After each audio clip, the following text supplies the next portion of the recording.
Halo Movie Hunter, selamat datang di channel Valentia Movies. Di channel ini kita akan membahas film-film yang pastinya seru dan menarik. Oh iya, jangan lupa untuk subscribe, like, komen, dan nyalakan tombol loncengnya ya, agar tidak ketinggalan alur cerita film dari kami. Langsung diklik ya, terima kasih.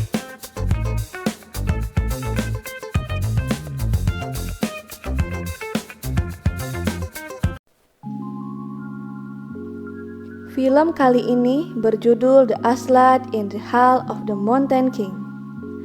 Scene berawal dari perdebatan sang raja dan putrinya yang dipaksa untuk menikahi seorang pangeran pilihan ayahnya.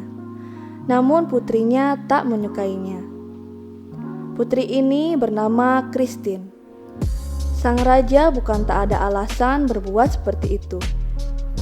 Dijelaskan dari sebuah ramalan kuno kalau putrinya tidak menikah di usia 18 tahun, maka dia akan dibawa oleh troll sang raja gunung untuk dijadikan budak. Karena hal ini, putri pun kabur dari kerajaan. Cerita pun dimulai. Terlihat seorang pria muda yang tinggal di hutan yang indah. Pria ini bernama Espen. Saat berjalan, dia bertemu dengan Christine, putri yang kabur dari kerajaan. Disinilah perkenalan singkat mereka terjadi. Hingga mereka berpisah. Putri pun meneruskan pelariannya. Saat Espen kembali ke rumah, di sini kita tahu Espen hidup dengan ayah dan dua saudaranya. Mereka adalah keluarga petani kecil. Kakak tertuanya bernama Per, dan satunya bernama Paul. Espen punya sifat ceroboh dan kekanak-kanakan yang suka bermain api, sehingga dia dijuluki Aslad yang berarti si bocah abu. Malam harinya, Espen yang disuruh menjaga rumah malah membuat rumahnya terbakar karena kecerobohannya. Dan di saat itu pun Christine yang dalam perjalanan justru dibawa oleh troll si Raja Gunung. Pagi pun datang. Ayah dan dua saudaranya baru pulang berburu. Mereka kaget melihat rumah yang sudah terbakar dan membuat sang ayah marah besar.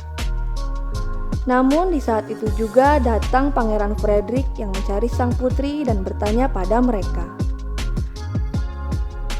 Salah satu pengawal Frederick memberitahu bahwa sang raja berjanji barang siapa yang menemukan sang putri akan diberikan separuh kerajaan. Dan juga memberitahu ramalan kuno tentang troll. Di situ juga terungkap kalau Frederick mengincar tahta raja dan akan membunuh putri. Frederick dan pengawalnya pun pergi dari situ. Setelah itu ayah mereka yang sedang naik pitam menyuruh mereka untuk mencari sang putri. Karena mereka sangat membutuhkan hadiah itu untuk membangun kembali rumah mereka. Dimulailah perjalanan mereka. Espen yang bersifat kekanak-kanakan selalu mengumpulkan semuanya yang dia lihat di perjalanan. Seperti cermin bekas, kulit beruang, botol bekas, bahkan seuntal benang. Membuat dua saudaranya kesal melihat tingkahnya. Di tengah perjalanan terdengar suara minta tolong.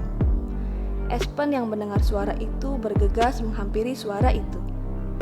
Namun tidak dengan saudaranya yang memilih untuk melanjutkan perjalanan. Sesampainya di tempat suara itu berasal, terlihat penyihir tua yang sudah ditumbuhi akar. Sepertinya dia sudah berada sangat lama di sana. Akibat hidung panjangnya terjepit di sebuah kayu besar. Espen tanpa ragu langsung menolongnya. Sebagai ungkapan terima kasih, penyihir pun memberi peta ajaib untuk menemukan sebuah pedang yang bisa mengalahkan troll. Peta ini bisa menunjukkan tempat kemanapun hanya dengan menyebutkan nama tempatnya. Perjalanan pun berlanjut, sampai dia menemukan apel emas dan memakannya. Tiba-tiba celah batu di sana terbuka, dan tanpa ragu lagi dia masuk ke dalam. Di dalam dia bertemu dengan dua saudaranya yang sedang menikmati hidangan lezat dan dilayani perempuan-perempuan cantik. Dia diajak bergabung oleh perempuan itu, menikmati makanan di atas meja. Ketika asik menyantap makanan, dia dikagetkan dengan makanan yang sekilas berubah menjadi belatung, namun kembali menjadi makanan enak. Di situ dia mulai curiga.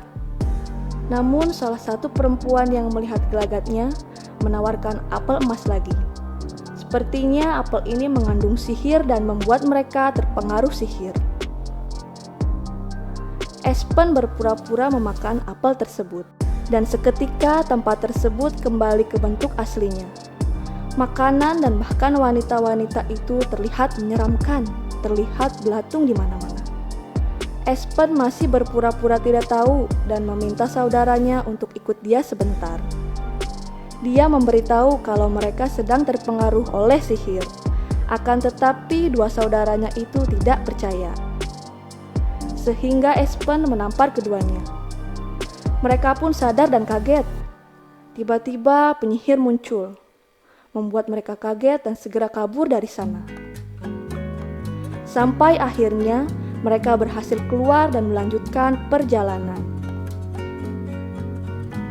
Kini mereka pun menemukan sebuah perkampungan dan singgah di salah satu kedai minuman. Di sana mereka membahas tentang peta ajaib yang diberi oleh penyihir. Namun, ternyata Pangeran Frederick juga ada di sana dan mendengarkan tentang peta tersebut dan meminta petanya hingga terjadi perkelahian. Singkat cerita, kini mereka lari dan sampai di pinggir jurang dan terpaksa harus melompat ke sungai kecil di bawahnya. Perjalanan pun berlanjut dan sampailah mereka di rawa yang ditunjukkan oleh peta. Rawa ini dipenuhi oleh kabut, membuat Espen terpisah dari kakak-kakaknya. Per dan Paul justru malah tertangkap oleh Frederick. Sedangkan Espen berhasil menemukan danau di tengah rawa tempat pedang itu berada. Tanpa dia sadari, di tengah danau terlihat ada makhluk yang menyeramkan yang menunggunya. Tanpa berpikir panjang, Espen menyelam ke dalam dan menemukan pedang yang dia cari. Namun dia dicegat oleh makhluk penunggu rawa itu. Singkat cerita, dia pun berhasil mendapatkan pedang tersebut. Scene pun berganti. Kini Per dan Paul sedang ditawan oleh Frederick dan pengawalnya.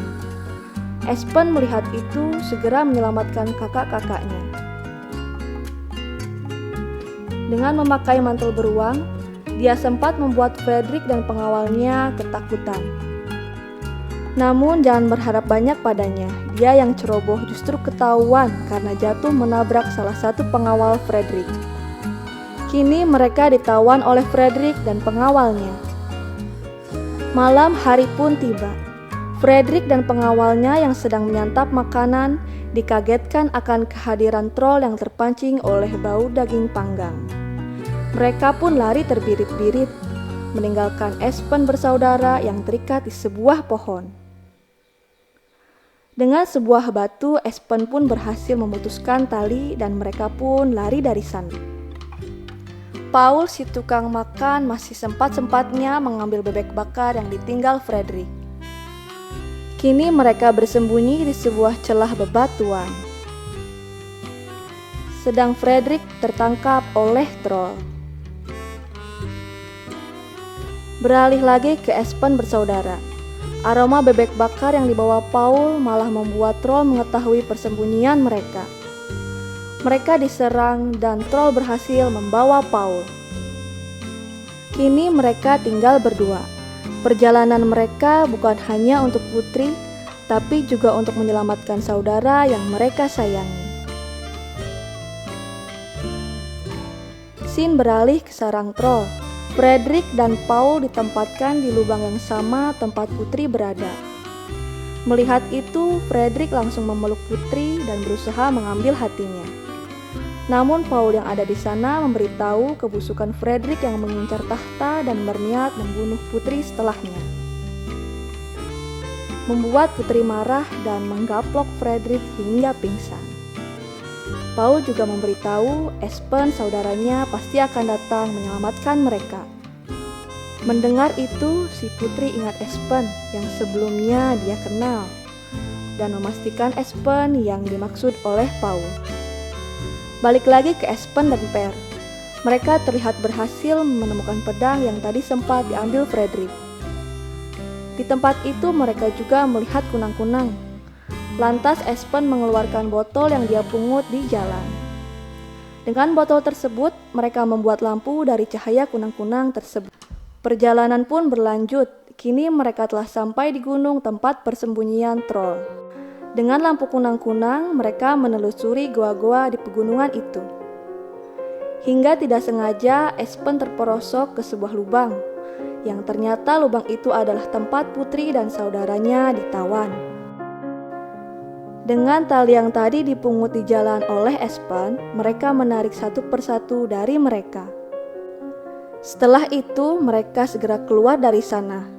Di pintu keluar goa, ternyata ada troll yang sedang tidur. Ekornya menjulur menghalangi langkah mereka. Satu persatu mereka berusaha melompat. Namun si Frederick malah justru tidak sengaja menginjak ekor troll, membuatnya terbangun dan mengejar mereka. Karena cahaya matahari hampir terbit, mereka berencana memanjat puncak gunung. Karena di puncak akan lebih cepat terkena cahaya matahari. Dari perbincangan mereka, kita tahu ternyata troll akan mati jika terkena cahaya matahari. Sedang Frederick bersembunyi. Troll berhasil mengejar mereka sampai ke puncak. Akhirnya, pedang yang susah payah didapatkan pun digunakan. Espen berhasil menebas kaki dari troll. Akan tetapi, dia terlempar oleh troll yang membuat pedang itu terpental jauh. Cahaya matahari pun kini terlihat. Espen mendapat ide untuk menggunakan cermin yang dia dapat di jalan. Cahaya matahari yang dipantulkan lewat cermin itu berhasil menahan pergerakan troll. Hingga matahari benar-benar terbit dan seketika membuat troll menjadi patung. Kini mereka pun selamat. Dan sampai di kerajaan, Espen menolak menjadi raja. Dia hanya meminta sedikit uang untuk pertaniannya. Sedangkan Putri kini bebas untuk menentukan pilihannya.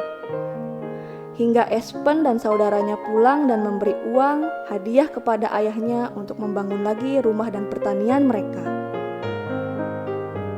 Hingga dia pun didatangi Putri untuk kencan mereka. Dan film pun berakhir. Kalian pasti penasaran di mana Frederick dan bagaimana nasibnya. Nah, di akhir diperlihatkan Frederick yang sedang menangis karena tersesat di hutan. Namun tiba-tiba dia melihat sebuah apel emas.